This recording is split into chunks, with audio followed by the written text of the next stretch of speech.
sumakay. Tara at samahan niyo ako. Lalarga na kami ng aking horsey at saka yung aking guide. Guide ko nga pala tinuturo kung saan dadaan yung aking dalawang kasama. Diyan sa kalsada. Sige, sige. Yan silang shortcut papunta dun sa aming pupuntahan.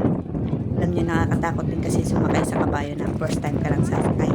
Mahirap kaya yun, no? Kasi hindi natin kabisado yung kabayo. Magwala to magalas. Ganon. Ay sus. Baka tayo mabaligtad o kaya sumubsob, ano? Kita nyo yung pupuntahan natin. Yan ay kabundukan. Yung mga malalaking bato pupuntahan natin dyan. Parang ganda, oh. Sarap mga bayo. Siyempre isa lang yung sumakay. Ako lang. Pagbalik yung anak ko pasasakayin ko para makatipid. Piksi kwenta kami nung gano'n. Para makaranas din siya ng sakay. Hindi lang ako. Siya na yung sasakay pabalik. Papunta. Ang lakas pa ng hangin dito.